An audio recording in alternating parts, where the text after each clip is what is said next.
I'm Colin Brazier. I've reported from more than 70 countries around the world, covered wars from Afghanistan to Iraq, from Lebanon to the Balkans. I'm trying to bring that experience, that feel for events, to the studio. And something else. I'm ready to give an opinion. Today's stories with a spark. Brazier from 8 p.m. weekdays on GB News.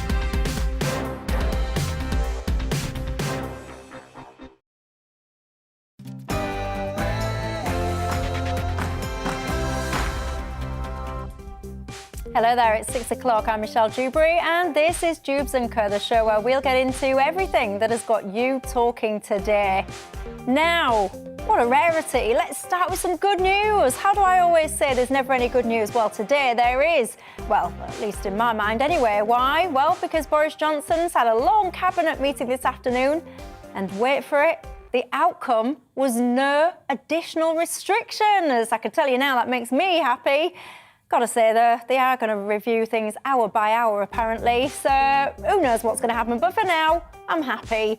Got to say, when it comes to these restrictions, many people, got to be honest as well, a lot of the journalists that were asking questions certainly think there should be some more restrictions. What side are you on? And let's keep up that momentum with the good news, shall we? Because common sense has finally prevailed. Well, to me anyway, because a landmark legal ruling today has stated that the recording of non-crime hate incidents unlawfully interferes with the right to freedom of expression. Amen to that. And the difficult times continue, though, for Boris Johnson. This weekend saw the resignation of his Brexit Minister, Lord Frost. Much of the media has had a field day with that news. Well, when they could find the time between searching out more party photos, they did anyway. But how much of a blow is it to Boris Johnson? We'll have that to come and more, but first, the latest news headlines.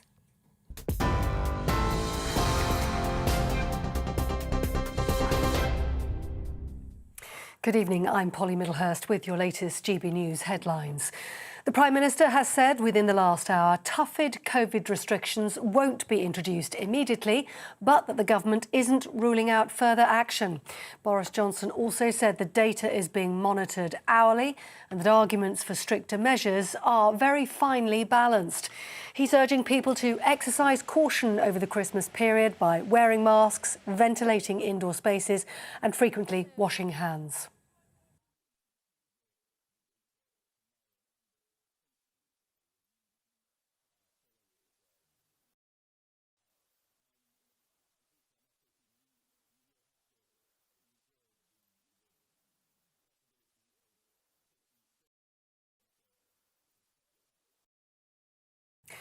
Well, the Prime Minister also spoke about the importance of looking after the hospitality sector.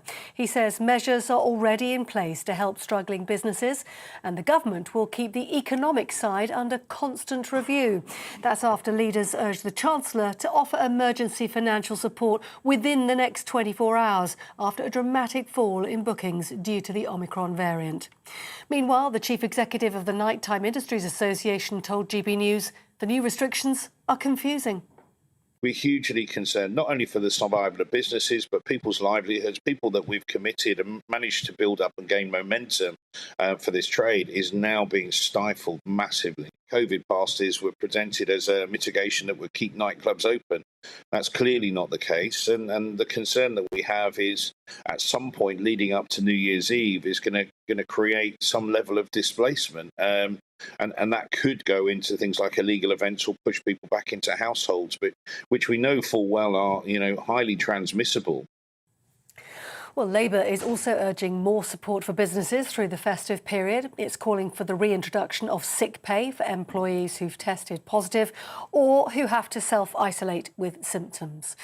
Meanwhile, Boris Johnson says a photograph of him and his wife with staff having cheese and wine in the Downing Street garden shows people at work talking about work. The Guardian newspaper, which released the image, reports the gathering took place in May 2020 during the first UK lockdown. The Labour leader, Sir Keir Starmer, thinks it's a stretch to call it a work meeting. But the Conservative MP for Lichfield, Michael Fabricant, believes the Prime Minister hasn't actually done anything wrong. truly believe that any Prime Minister would be having problems at the moment. If I was being fed photographs and bits of information, of course I'd publish it. I'm not going to not publish it. So I'm not blaming the media. I'm blaming the people who are leaking all this. And I would say the events in themselves, are not necessarily breaking the law anyway. Boris is very much in charge. I do wonder sometimes whether all the people at number 10 are as adult, if you like, as they should be. Meanwhile, retired teachers are being urged to return to the profession to help with COVID staff shortages in the new year. Some schools are already preparing for the possibility of online learning, but the Education Secretary is appealing for qualified teachers across primary, secondary and further education to come forward and return to the classrooms to maintain face-to-face teaching. Away from COVID, at least 375 people have died and more than 500 more are injured following the strongest typhoon to hit the Philippines this year. More than 50 other people are still missing, officials saying several central provinces are struggling with power and communication outages, and they're pleading for food and water. At its strongest, Typhoon Rai brought winds reaching almost 175 miles an hour. The World Economic Forum has delayed its annual summit in Davos following concerns over the Omicron variant. The conference held in the Swiss mountain resort sees political and business leaders from around the globe attending a meeting which will instead be held in the early summer months. The Premier League has opted against bringing in a circuit breaker amid COVID-19 outbreaks at a number of clubs. 6 of the weekend's 10 fixtures were postponed due to positive cases, and there'd been suggestions that the round of games between December the 28th and the 30th will be called off. However, at a shareholders' meeting, the league decided to go ahead with its schedule as planned, with decisions to be made on a game-by-game basis. That's all from me for now. I'm back in an hour. Time to get back to Michelle.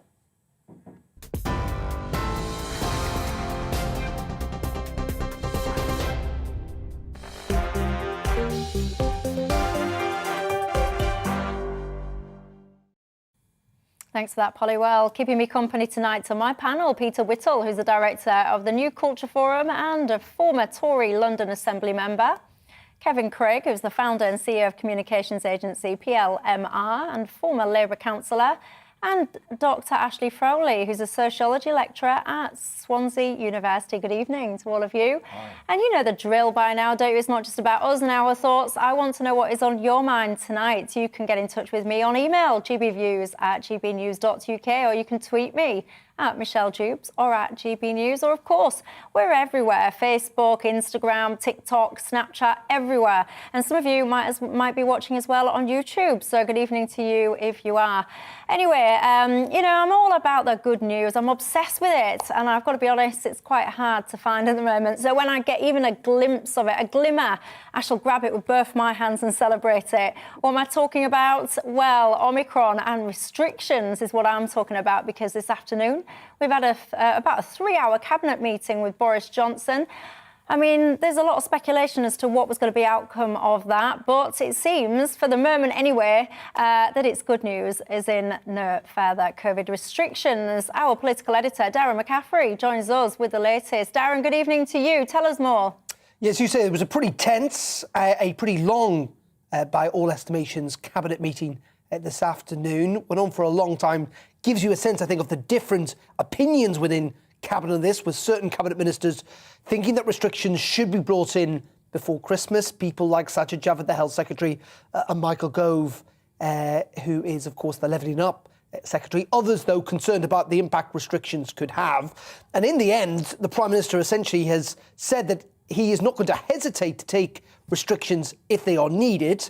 But at the moment, he's somewhat hesitating in making that decision, I think in part because it is clear that the Cabinet cannot necessarily agree on the way forward. Now, not taking a decision is a decision on its own. I think the big question, Michelle, is, the government are putting forward this point that they still need to wait on the data. And there is data coming in all the time. It's pretty mixed to a degree. From South Africa, it looks pretty good in terms of the mildness, potentially, of Omicron. It does not seem that hospitalisations have gone anywhere near the levels that we saw when the Delta variant was variant there a couple of months ago, though cases are substantially higher. So that seems to see there's a decoupling. But at the same time, you look at the figures in London, we've seen hospitalisations go up nearly a third in the past week from a relatively high base, although still way below what we saw in January of last year. So all this information has been fed into the government. At the moment, Boris Johnson's line is, we have to wait. The question, though, is that's not what the scientists are saying on at SAGE. They argued at the weekend, essentially arguing that we need to act now. Why do they say that? Well, their fear is that if you don't put some form of restrictions in now, hospitalisations really will ramp up. And by the time we get to that stage where it's very clear something needs to be done, that it could be too late. Yeah, and Darren, there was a little bit of talk recently about the isolation period for Omicron and whether or not it should be reduced in days from, I think, 10 to 7. Was there anything discussed about that? No, so well, as far as I know, it wasn't discussed. Certainly haven't had that. It was much more on the restrictions. Though there are questions, you're right, about that long period of time, particularly when people start to test negative, actually, from sometimes day 6, 7 onwards. And this is a big issue to a degree because clearly it has an impact, even if you've not got coronavirus. Now, if you have, it's going to have a big impact. It means actually a lot of people aren't going to be able to go home to see their parents or their family at Christmas time because they'll have to self-isolate. But for others, it means that actually you haven't got enough workers in shops or running trains or flying planes or just the general infrastructure of the country because so many people, and whatever you think about this new variant, is certainly more transmissible, have caught the virus in the last couple of weeks. And with them having to isolate, it puts enormous pressure on the logistics of the country. So I think, you know, the government at the moment are still encouraging, telling people that they need to self-isolate for 10 days. But you're right, that will put enormous pressure on the infrastructure of the country. The bigger decision, though, is that one about restrictions. And the government are not ruling anything out. There are suggestions that even if nothing happens before Christmas, Michelle, that we could see quite strict measures taken, from the 27th, 28th onwards, certainly after Christmas into January, that could take us back really until April of last year. So trying to ban indoor mixing potentially, like quite draconian things. But again, it depends on the evidence. Darren McCaffrey, thanks for that. Well, let's see what my panel think. Kevin? Great news. Good. Really positive news. I think the government has taken the right decision today. I say that as a business person, somebody with hoping to see a lot of family like yourself and I'm sure the other guests. It's really positive. I think we as people, as citizens now, which not everybody may agree with, the government's done their bit. They've given us Christmas. People need to get vaccinated, Michelle, and we'll have more normality. That's it. It's as simple as that. The statistics say get boosted, get the jab. We've got more chance of a new year and a longer period out of lockdown. But I'm delighted about the good news. Good. I'm gripping it with both hands because I know what it's all like at the moment. I want to celebrate while I've got it because any minute now everything could change again. Ashley. Yeah, I mean, I'm cautiously optimistic. I feel like, yes, it is a good thing that they are trusting us so far to make our own judgments. We've seen that they trust themselves to make their own judgments about how to behave and how to act. I think we don't necessarily need a government decree to say, well, if you're particularly vulnerable, maybe you don't want to be going to a packed party. If you are unwell, maybe you should stay home. I think people are able to make these judgments for themselves. I think boosters seem to be going very well. I think if people get vaccinated, you know, there's a good chance that Christmas can be normal. I am less optimistic about what will happen afterward because there are some mixed messages about vaccines. It's like, well, get the vaccine and then we'll be out of this. But the vaccine's not enough, you know? And I feel like we might be looking at a January lockdown if we get Christmas. And I mean, what kind of country are we living in that's what happens? You can have a bit of freedom, but you might pay for it later. Peter. Yeah, I mean, I think as what you said, you know, about the government have given us Christmas. I hate the way that we're now thinking like this. You know, the government has given us Christmas. It's not theirs to give or take away, actually. That goes for all our... it's in law. No, it goes for all our freedoms. I think the thing is I don't feel optimistic. I don't feel terribly happy about this news because people are being kept in a state of suspended animation, of shocking uncertainty. I think it's making people depressed. The general atmosphere outside, I think, is one of great uncertainty and melancholy, and people don't know what's going to happen. And they're quite right, because I wouldn't be surprised if there is some kind of lockdown imposed straight after Christmas. If you had said this time last year, next year we will be talking about this, Michelle, people said, no, of course not. I can't help thinking that, unless something drastic happens, we might be talking about this on your show next year. I think this is the terrible worry I have. Well, can't we? Sorry to interrupt, but can't we address that by just making sure people get vaccinated? Because it's obviously not enough. Yeah. This is the point. We were told being vaccinated that basically we were going to have Freedom Day. We had Freedom Day. Do you remember that? Then that's no longer. You're not fully vaccinated anymore. You need a booster. Then possibly there will be something else. If lockdowns worked, I would suggest, then why do we have to keep having them? Have we lost the plot that hospitals are the majority of people being admitted to hospital and ICUs have not been vaccinated? Are we missing that? No, I just don't think that's the point. I mean, the fact is, I don't think that vaccination should be mandatory, which is essentially the logical conclusion of what you're saying. I mean, that is the way we are going. It's more or less saying, look, basically everyone get it. I'm not against vaccines. I've had them myself. But I absolutely think people should not have to have them. And I think that we suffer then because the country can't get through it. That's no. But here's the thing. We're told that I'm vaccinated. Oh, but it doesn't stop transmission. Then it seems as though it should be an individual decision. It seems as though the greatest benefit is to the individual. You're less likely to be hospitalized. So give people that information and let them make the choice. I do believe it's the right choice as it happens. Yeah. But people need to be given that choice. Otherwise, you're just feeding anti-vaxxers because they suspect that the hand is coming down hard because perhaps there's a reason to be suspicious. Nobody needs to feed those folk, and it's outrageous. No, we don't. Some of them have been, I hear, making up bookings at vaccine centres and intimidating people from getting their jabs, and it's outrageous. No, of course, that's absolutely outrageous that should happen. But I think that if you don't mix up anti-vaxxers, these people who are anti-vaccine, they're entitled to be anti-vaccine if they want. We're a free country, just about.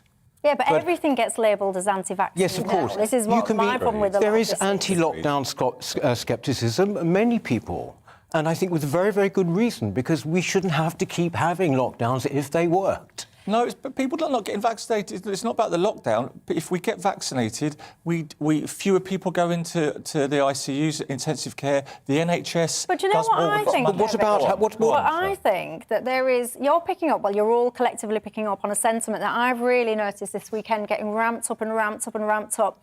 And where I'm worrying at the moment is that the people that are not vaccinated, the unvaccinated, which, by the way, let's be very clear what that means. The unvaccinated imminently will mean those people that have got 2 vaccines. That's what unvaccinated means when people are talking about it in a healthcare sense. And I worry that this collection of society they're already being scapegoated for these problems. So the NHS, I would argue, is not fit for purpose. I would push back and say there's very little contingency, it would appear to me as a non-expert, granted, but there seems to be very little contingency that is created by underinvestment by the politicians, and all of a sudden, it's the people using the services' fault. And I'm very anxious about this because I don't want to live in a society, actually, where people are turned on each other because of the medical choices that they should be permitted to take.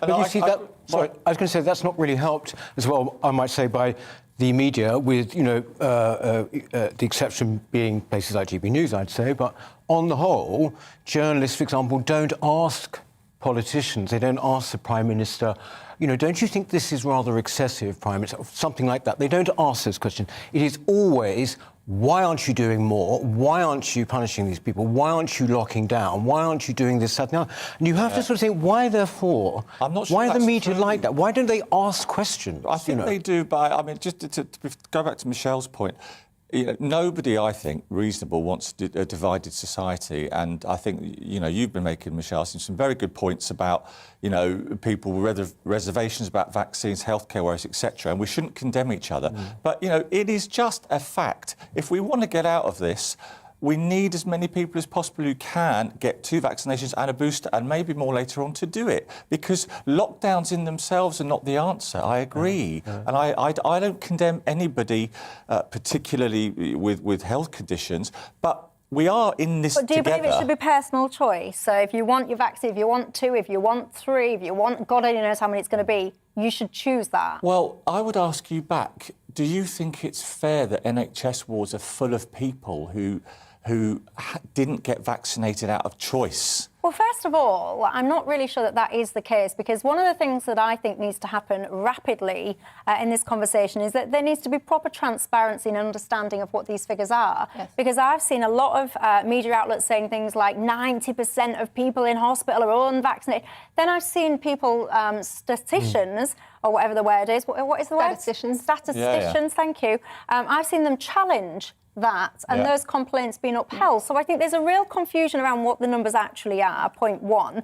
And point two, I do believe actually that the NHS has always been a service that offers universal healthcare to all, irrespective of lifestyle choices. So, for example, if you choose to be obese, and obviously people are obese for different reasons, but if you choose to be obese, if you choose to have the diabetes that's lifestyle-based, choose to drink, smoke, do extreme sports, whatever it is, the NHS has always been there for you in a non-judgmental way. It doesn't stand over you. The doctors don't stand over you and go, you've taken drugs and no healthcare for you.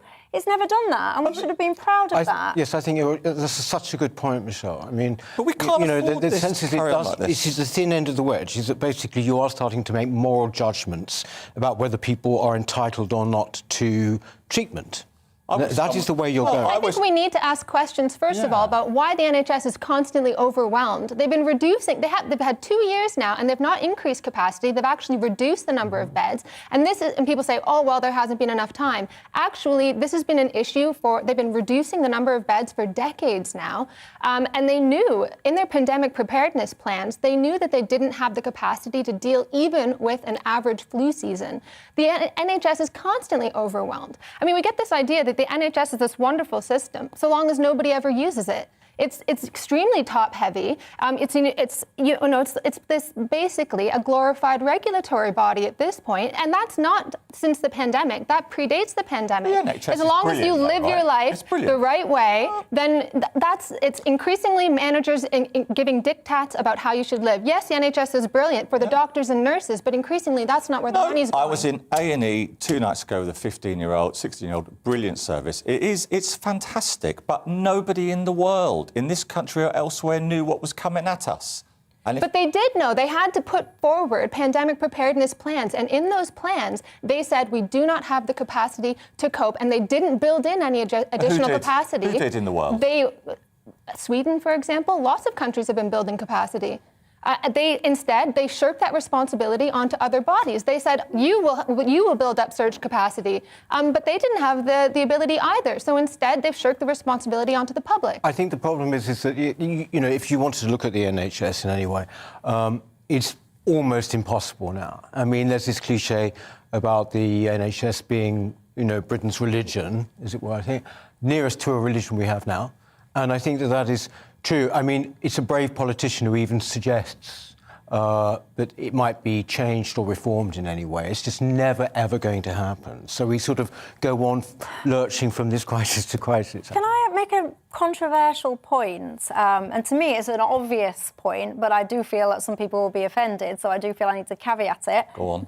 To me, you say, the answer is simple. It's booster, booster, booster, booster, vaccine, vaccine, vaccine. Whereas I feel that there is a little bit of a conversation lacking at the moment, and that is around comorbidities that put people more at risk of being hospitalised. Because the answer to me is not just everyone I've got in knows how many vaccines forevermore. The answer should be, who are these people that are being hospitalised, and are there any comorbidities that we can actually work on, or the person can work on, to have kept them out of hospital. If, for example, someone's being hospitalised purely because of their age or whatever, you can't do much about your age. Yeah. But if, and this is where I'm about to get controversial before you all get upset and start messaging in, I happen to notice that a lot of people that are getting hospitalised are obese. Now, as I've said often, being obese is a lifestyle choice. Why is this not being talked about? And why, if the NHS is under the strain that it's under and we need to pull back from the usage of it at the moment, why isn't that being discussed? Why aren't people being offered advice to help themselves and better their health to keep them out of hospital? Well, I don't think you're being controversial. I actually think you're talking good sense there. I think before COVID came along, obesity was becoming, as well as tackling cancer and other chronic diseases, it was becoming a much talked about scourge. I think you're bang on the money there. And I think that COVID has come along and stopped that conversation. Wow. Well, it's stopped the conversation about everything. We have tunnel vision only for COVID. I mean, we've cancelled so many different treatments now so we can jab 25-year-olds. Only because, last word, only because COVID-19 is the only thing that could bring this health service to a halt. Right, That's what they're terrified. No. That's not a fair last word, really. It's not. It's never been able to cope. Right, I do need to wrap it up. People will be pushing back, I think, there about the last point that we had. Let me know, but I just want a very quick yes or no, because I've seen suggestions today. I heard one on a very prominent radio station this morning about whether or not the NHS should give healthcare to the unvaccinated. I say absolutely yes. Ashley, do you agree? Yes, absolutely. You have to. Good. Yes. Yes? Yeah. Good. Just to clear that up, because I do think, and I worry, that there is a lot of conversation at the moment, and it's very flippantly said. I can see it in my inbox and my social media feeds coming in. Oh, if you're not vaccinated, they shouldn't have treatment on the NHS. That's a very slippery slope. Be careful if that's what you wish for, because where do you draw the line? If people drink, if they smoke, if they speed in their cars, if they take drugs, if they do extreme sports. Because what you're calling for there is an NHS that discriminates based on lifestyle choice. So just be careful, I would suggest, what you wish for. Anyway, going to take a quick break. And when we come back, we'll be talking about a victory for freedom of speech as a court rules police recording non-hate crime hate incidents is unlawful. It's time to remind ourselves there's always another winter. Canary Islands sponsors the weather. Hi there. We keep a lot of cloud in the sky, I think, during the next 24 hours, but by the start of Tuesday, there is an increasing chance of cloud breaks in some places, leading to a frosty start, but a good chance of sunshine by the afternoon. Here's the area of high pressure that's been keeping us dry, settled, but also mostly cloudy during the last few days. Now, during Monday, some slightly less moist air drifted in from the east, and that's led to those cloud bases lifting a touch and a better chance of breaks developing within the cloud. But these breaks are always quite tenuous and difficult to pinpoint, so a good chance across central and western parts of the country that we'll start off with those cloud breaks and a touch of frost in places on Tuesday morning. But in general, we keep a lot of cloud, I think, particularly in the east and in the south. And again, we'll see a lot of that cloud drift around during Tuesday itself. But you can see some reasonable cloud breaks and sunshine developing during the afternoon across parts of central and western England into Wales, western Scotland as well. A pleasant enough day where we get some sunshine coming through at last.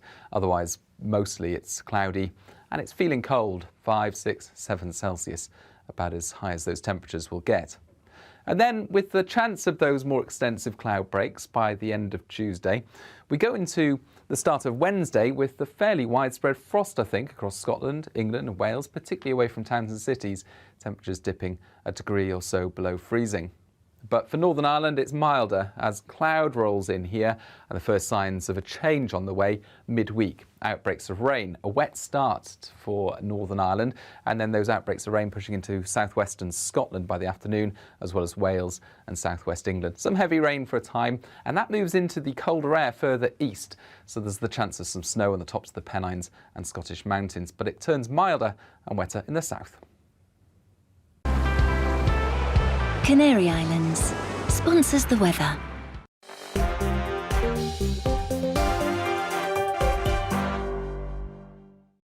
You're watching GB News live across the UK and the world on our digital stream. GB News is Britain's news channel. We are the UK's home of discussion and debate from all perspectives. We are here for you. Don't forget to join our YouTube community by clicking on that subscribe button.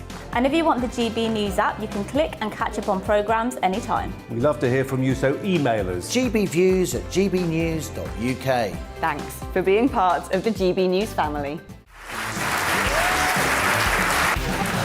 My name is Andrew Doyle. Join me every Sunday evening at 7 p.m. for Free Speech Nation. This is a show where we address current affairs and news stories of the week with the help of two wonderful comedian panellists. I brought in comics because I want to give it a lighter edge, and also they work for less. See you there.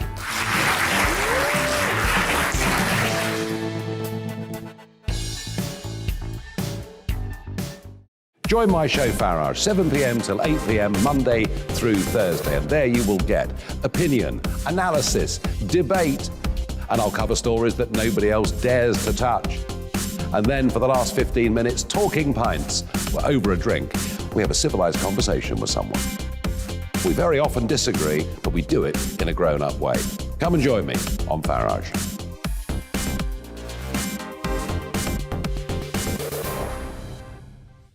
I'm Colin Brazier. I've reported from more than 70 countries around the world, covered wars from Afghanistan to Iraq, from Lebanon to the Balkans. I'm trying to bring that experience, that feel for events, to the studio. And something else, I'm ready to give an opinion. Today's stories with a spark. Brazier from 8 p.m. weekdays on GB News. Join us for Political Correction. We're here every Sunday to correct politics and put you, the people, back in charge. We talk about all areas of the United Kingdom, including Northern Ireland. Our debate goes way beyond the Westminster Village. It's about the real country. It's about your opinion. So please, we want you to tell us what you think. This is Political Correction. Every Sunday morning from 10 a.m. here on GB News.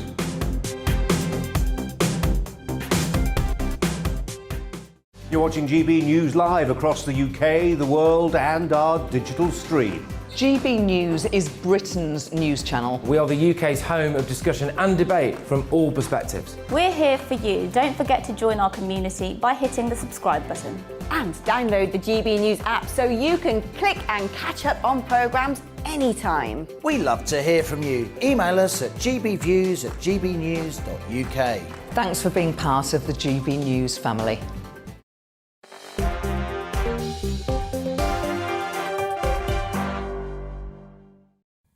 Hello there, welcome back to Dewbs & Co. Lots of you have been getting in touch on that last conversation. I've got to say, when it comes to restrictions, what I'm getting certainly is a sense that if there was restrictions before Christmas or over Christmas, the sense that I'm getting is because, I think, of the previous rule breaking that seems apparent now, many of you wouldn't follow the rules if there were new ones this afternoon. Get in touch there, keep it coming, gbviews@gbnews.uk or Twitter @MichelleDewbs or @GBNews. Anyway, let's keep up the good news. That's what I say, because there's not much of it about at the moment, is there? If you're someone that appreciates and values free speech, which I would hope is many of you, then you should be a bit happier today, because there's a landmark judgment, the Court of Appeal this was, has found that recording of so-called non-crime hate incidents is an unlawful interference with freedom of expression. Should we just take a second, by the way, in case you're not familiar with this term, to remind ourselves what this is? A non-crime hate incident is the following.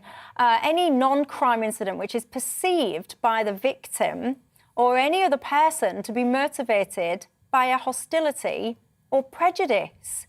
I mean, I've got to be honest, I do have to caveat these things. I am not a legal expert, but how anyone could look at that and not think that that is peculiar at best is beyond me. But anyway, the reason that we're discussing this is it follows the case of a former police officer who received complaints over allegedly transphobic tweets, which led to a visit by Humberside Police, who recorded it as a non-crime hate incident. Now, the reason that these are important, by the way, is these can go onto your records. So say, like, if you had an enhanced DBS check for a job, this would come up there. So say, like, I don't know, in fact, actually, Peter, I was just about to explain it. You know quite a lot about this. That's Tell us right. more. Well, non-crime hate incidents can go onto your record. So if an employer or possible employer in the future is doing checks, they will come up. I mean, the point about this really, Michelle, is really important. It's good news, but it's also very depressing news because... Oh, no, Dirk, 'cause I'm No. trying to stick with It's it good great news today. because Harry Miller, who is the man that you refer to as a policeman, who happened to like a few tweets, they were satirical poems about trans issues. And he got a visit from the police saying, "We've come to check your thinking." You know, just think of that for a minute. We've come to check your thinking. And this was obviously outrageous. It came from the guidelines which are laid down by this body called the College of Policing. So he took it to court, and finally it's ended up at the Court of Appeal, and we've had this judgment. The reason I say it's depressing is just simply that how far we have fallen, that we are actually even having to have this sort of discussion in court. Much of the problem comes down to the definition, Michelle, which you just read out, which has really put an element of subjectivity into the law which was never there. And it's like, if the victim feels, or get this, or any other person. Yeah, someone else. So that could be you, me, whatever. We could just report it, and then that would suddenly go onto the record. So Harry should be absolutely thrilled. This is a brilliant victory for him, and, you know, thank goodness he went the whole way with it. But we've absolutely got to start looking at the whole way in which the police now operate in areas that they shouldn't even be in. This is the problem. Yeah, and just to put some context on this, by the way, non-hate crime incidents between 2014 and 2019, just in England and Wales, there's 120,000 of them logged, which is 65 per day. Now, Kevin, I've got to say that I would hope that our police officers have slightly better things to be doing than spending their time logging 65 incidents per day of non-criminal activity that somebody finds offensive. Well, it's staggering, Michelle. Police are streets, not our tweets, right? That's what we want to hear. And I am flabbergasted by these whole proceedings. I'm so glad that the gentleman's been vindicated. And fortunately, in more good news, the police said they have vowed to reflect on this and learn for the future. Because I, like many viewers, I'm sure, am shocked that where lots of crimes that we're aware of don't get investigated, that, you know, 2 members of the constabulary went round his house. Yeah, and Ashley, I mean, I need to be clear on this. I don't want people to be horrible to each other. I really don't. I'm not advocating it. I don't approve of that. However, people need to be able to hold opinions. So like this chap that we're talking about here, he will describe himself as gender critical, which, as I understand it, basically means that you believe in biology, you believe that if you're born a man, you're a man, if you're born female, you're female. That's what his belief is, and people like that. I personally don't think there's anything wrong with that, but we're in a situation now where people would say that that is akin to a hate crime thinking like that. Yeah, I think in a free society, you need to be able to obviously be free to express your opinions. Now, understandably, people will be hurt by a lot of the opinions that people will have, but I think it's much, much worse to have a society where you express an opinion and you've got the police knocking on your door and you have something potentially on your record without due process that has consequences later on in life. I think also it's a really bad move for movements that think of themselves as progressive. I think policing speech online has become associated with the left. So what's this idea of a left-winger now? It's this person who's going to get the police on you, make you lose your job if you don't say the right things, use the right words. I mean, I'm part of like I'm a left-wing person myself. I believe in freedom. I believe in freedom of speech. I believe in democracy. I believe that human beings can make judgments about how they should live their lives. And I've just started a new kind of enterprise with some other like-minded people called Diet Soap Media. And we've had so much hate calling us like reactionary. I mean, since when is it like not left-wing to believe in freedom? Things have been turned so upside down. Yes, I don't think it's in a way. I think it's they don't really care about free speech. I mean, and I think that this, again, as you put it, might be controversial. Unfortunately, I think that a lot of younger people really don't quite understand the concept of free speech, or indeed don't care about it They really don't care about it. But don't you think it's more that they don't want to feel offended? Because I think no, I don't think it's that. I think many of them want to feel virtuous. That's quite different. But I think the thing is with the police. You said left-wing people getting the police onto people. It's not actually even that. The police are left-wing, or should I say that these kind of ideologies, which is essentially what's called wokery, if you like, has taken a hold completely in the police. I mean, I was on the Police and Crime Committee in the London Assembly for 5 years, and one came up against this all the time. It's like the police are in constant sort of rearguard action. The thing they fear more than anything is being called racist, but it's now gone into all these different areas. And so actually they are, if you like, thought police, or rather that is the way things are going. So this is a very, very important step against that. Now we've really got to keep up the momentum. I mean, Harry, he really has got to be congratulated. Indeed. Well, Richard has just emailed in literally just a second saying everyone has a right to an opinion, whether you agree with it or not. And it is called democracy. Yeah, indeed, free speech. And I have to point out, for those that are not in agreement with this, you don't have a right not to be offended. Why anyone would want to go out of their way to be offensive is beyond me, but we don't have that right to not be offended in life. That's my view. Anyway, going to take a quick break, and when we come back, we'll be talking about Boris Johnson. I've got to be honest, my inbox is already fired up by people saying, don't bash Boris, stop bashing Boris. Well, we'll be talking about this in just a moment, looking at, there's been a resignation, there's been yet more pictures. I mean, I've got to be honest, some of the press now, it's almost it seems their favourite hobby at the moment, doesn't it? Desperately trying to dig out pictures of parties or gatherings or work meetings or whatever on earth they are. Anyway, we'll be talking about that after the break. Don't go away.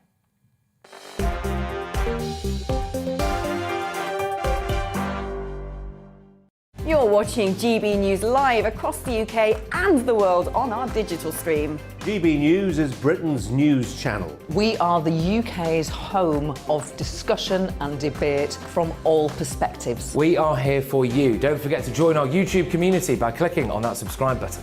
And if you want the GB News app, you can click and catch up on programmes anytime. We love to hear from you, so email us. gbviews@gbnews.uk. Thanks for being part of the GB News family. My name is Andrew Doyle. Join me every Sunday evening at 7 p.m. for Free Speech Nation. This is a show where we address current affairs and news stories of the week with the help of two wonderful comedian panellists. I brought in comics because I want to give it a lighter edge, and also they work for less. See you there.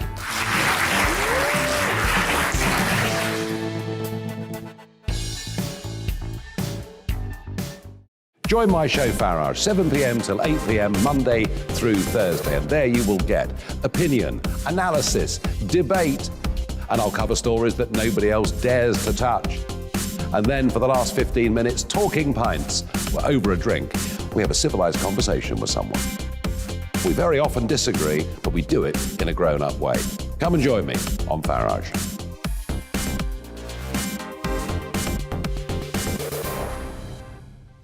I'm Colin Brazier. I've reported from more than 70 countries around the world, covered wars from Afghanistan to Iraq, from Lebanon to the Balkans. I'm trying to bring that experience, that feel for events, to the studio. And something else, I'm ready to give an opinion. Today's stories with a spark. Brazier from 8 p.m. weekdays on GB News.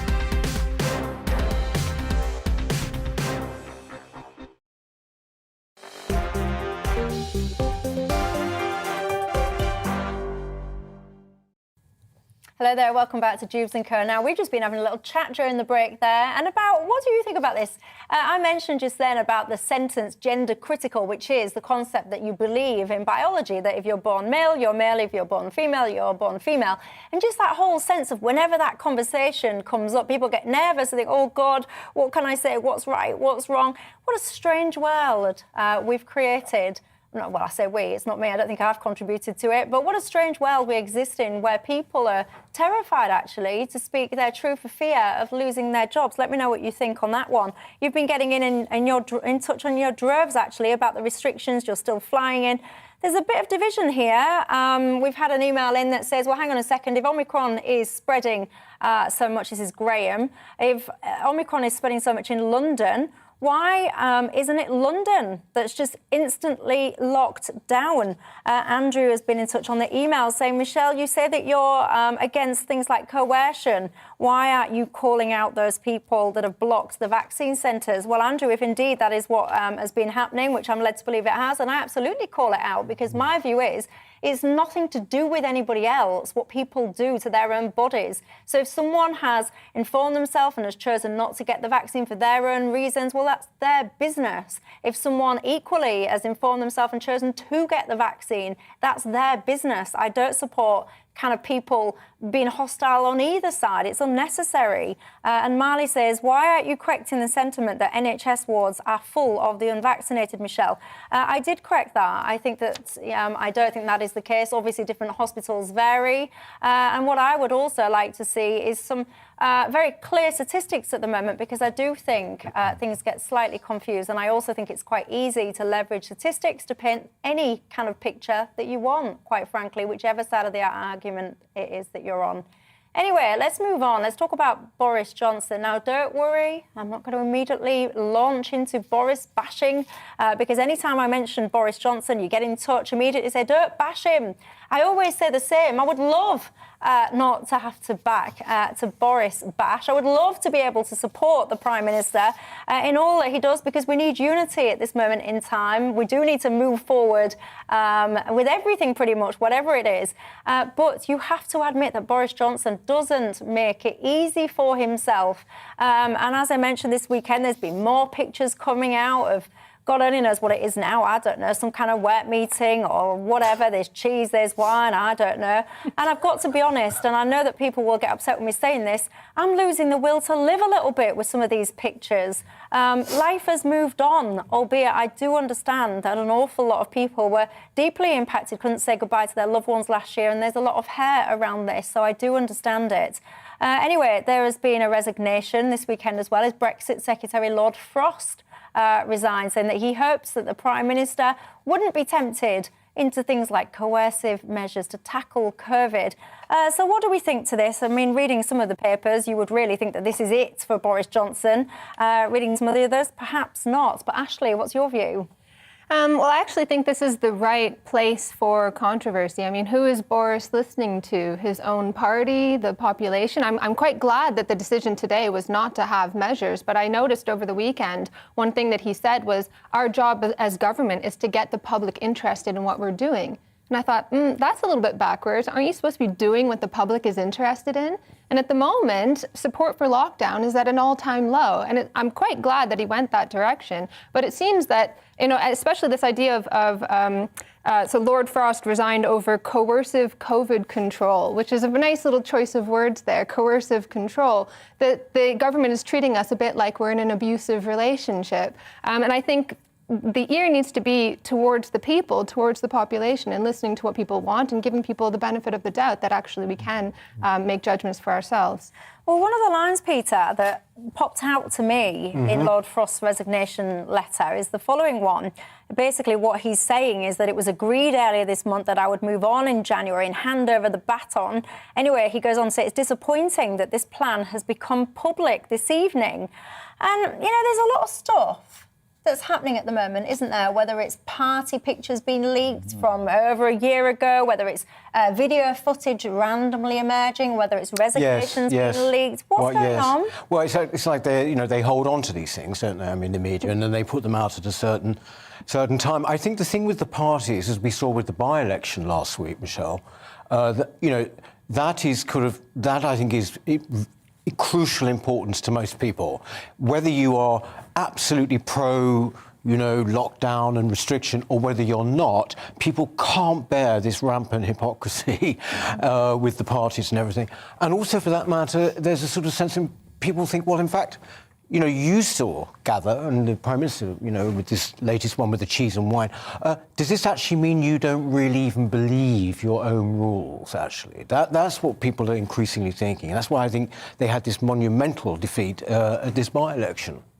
Yeah, and I think, on this whole kind of party stuff, I think it was Gavin Williamson, and I'm not making it up, but I'm recalling off the top of my head now. I haven't Googled it in advance, but I think it was him that basically said, yeah, there was a gathering. On reflection, it wasn't the right thing to have done. It was misjudged, apologies kind of thing. And it shut it off at the pass there, whereas this is rumbling on and on and on. But it is getting to the point now where it feels to me like a very concerted effort to try and upseat Boris Johnson and get rid of him. And it's not the media, Michelle, it's his own side doing it, right? And that's the reality of it. And I don't want to upset too many viewers, but I'm afraid that the numbers for Boris are not moving in the right direction. There's almost 10 points in some polls opened up between him and the Labour Party. And the problem is he's immense charisma. He's done many great things, but, as was just said just then, people are losing trust. And that's not my opinion. That by-election result last week was one of the largest in recent political history. And I know there's a lot of affection with viewers out there, but if you talk to a lot of people around the Tory party, they don't think he's going to lead them into the next election. Well, I think that... who would, though? Well, they've got quite a few candidates. Rishi Sunak, Liz Truss, she's riding a wave, popular with the Tory members on Conservative Home, but people they're losing trust in Boris. I think the problem is that the Tory party, at least the Tory members of Parliament, never particularly liked Boris. He's never had a huge amount of support there. But they're not stupid. They see a winner. When they see a winner, they know one. And so that's why they went with him. But he's not got this sort of bedrock of affection and support there. So, that will go very quickly. They had this, 100 MPs rebelled, Tory MPs, but that was in some ways a rebellion, without cost, wasn't it? Because they were never going to win, so that you could afford almost to do that. But I do think people are getting impatient, they see the Prime Minister with all his hair all over the place, they think, it's just not working anymore, this cute But he's damned if he does and he's damned if he doesn't. There's no easy way out, actually, of the scenario that we're in at the moment. It's a very difficult position. If you don't move towards lockdowns, people will be saying, you've basically killed all these people. If you do move towards lockdowns, you're going to have people saying, look at the damage you've done to the economy, to mental health, to diagnoses, etc. You can't win. Well, I think politically, and it's been the case for actually several decades, when there's a health threat, it's always better to affirm it than to try to tell people to calm down. Because if it turns out much better than expected, and you can say, well, see, look, we acted quickly. Whereas if it turns out to be worse than expected, then you didn't act fast enough. So politicians have always been trying to get ahead of things, which is why I'm quite surprised about the decision today, actually, because the most politically prudent thing, the most self-serving thing, would be to just lock down over Christmas. Indeed. People don't want it, do they? Well, no, Lawrence has said, Michelle, I think I'm going to apply for a job with Boris so that I can have cheese and wine work meetings. Yeah, I've got to say, I hear you there, Lawrence. I don't get cheese and wine at my work meetings, that is for sure. Talking about whether or not NHS should provide treatment to the unvaccinated, Avis has been in touch and said, can I just remind you and all your viewers that everybody pays for NHS care? And he goes on to say, or she goes on to say, that basically the NHS needs to be overhauled from top to bottom. Andrew is talking about free speech and says everyone basically comments based on their own life experience. It's not a crime to have lived and to hold opinions. Peter says, very good judgment at last. Pleased to see that common sense is not dead. I agree. Well, I'll tell you who's not happy at the moment. Oxford farmers and the Countryside Alliance, they are apparently outraged following Oxfordshire County Council's Green and Lib Dem coalition banning meat and dairy for official events. This move will apply to food provided by the council at the official events 6 times a year. I've got to say, I appreciate their optimism there, thinking they're going to have official events 6 times next year. But anyway, the cause of all of this is to try and reduce climate change. Kevin, what do you think to this? This is an event held by a public office, and they've decided that the attendees can't eat meat and dairy because of climate goals. Well, look, it's the Lib Dem Green coalition over in Oxfordshire, right? And they're worried about the fact, I think, that even government's own and international guidelines say we've got to reduce meat and dairy consumption massively. And it's got loads of attention, this story. But, I mean, I think they're going to struggle in the next local elections because that's quite a rural farming area. And, the best quote I saw was one of the Conservative councillors there saying, you shouldn't force vegetarianism and veganism down people's throats. You need a carrot and not a stick, right? Carrot, not a stick. You couldn't get any more food metaphors. But I think it's meant to be symbolic, right? But in that area, I think they're going to have a lot of trouble. Ashley? Yeah, it's kind of, obviously, veganism has tried to repackage itself because it actually began as a moral movement about the treatment of animals, but it's, adopted this slow education process about the environment and about people's health, which is not a great place to go because it's actually not better for your health. Now, obviously, diet is an area of an enormous amount of controversy and so on, but it's not, it's not necessarily good for you. And you need an enormous variety of foods in order to not have nutrient deficiencies, which means that it's not actually that much better for the environment because you need, avocados use an enormous amount of water, nuts have an enormous ecological footprint. The biggest cause of deforestation after beef is soy. So, I mean, short of eliminating the human diet entirely... Right. So, sorry to interrupt, are you saying then that is it bad for the planet if we eat less red meat then? No, but it's not that much better. We'd be much better off looking at cleaner forms of transportation, for example. This is just so insane and absurd. I think a lot of these things actually are not really about, wanting to save the environment, or if it's a ridiculous idea anyway, that this should happen with eating vegan food. But I think it's also an attack, actually. I mean, it's a sort of an undermining of the, traditional eating of roast and things like that. It's the same people usually pushing this kind of stuff forward. Well, there you go. I just like their optimism, thinking they were going to have all of these mass events next year. Who knows? Anyway, John has been in touch there. Michelle, you're not leaving enough time to read people's emails. John, tomorrow I will do better, I promise. Anyway, that is all we've got time for. Thank you very much to my panel and to you for your company. I'll be back the same time tomorrow, 6 till 7. Have a good evening in the meantime. It's time to remind ourselves there's always another winter. Canary Islands sponsors the weather. Hi there. We keep a lot of cloud in the sky, I think, during the next 24 hours, but by the start of Tuesday, there is an increasing chance of cloud breaks in some places, leading to a frosty start, but a good chance of sunshine by the afternoon. Here's the area of high pressure that's been keeping us dry, settled, but also mostly cloudy during the last few days. Now, during Monday, some slightly less moist air drifted in from the east, and that's led to those cloud bases lifting a touch and a better chance of breaks developing within the cloud. But these breaks are always quite tenuous and difficult to pinpoint, so a good chance across central and western parts of the country that we'll start off with those cloud breaks and a touch of frost in places on Tuesday morning. But in general, we keep a lot of cloud, I think, particularly in the east and in the south. And again, we'll see a lot of that cloud drift around during Tuesday itself. But you can see some reasonable cloud breaks and sunshine developing during the afternoon across parts of central and western England into Wales, western Scotland as well. A pleasant enough day where we get some sunshine coming through at last. Otherwise, mostly it's cloudy and it's feeling cold, 5, 6, 7 Celsius, about as high as those temperatures will get. And then, with the chance of those more extensive cloud breaks by the end of Tuesday, we go into the start of Wednesday with the fairly widespread frost, I think, across Scotland, England and Wales, particularly away from towns and cities, temperatures dipping a degree or so below freezing.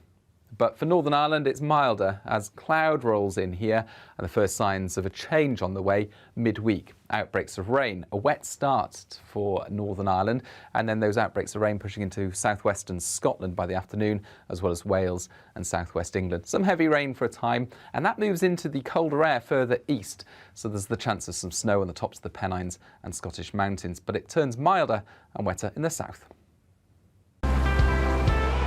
Canary Islands sponsors the weather.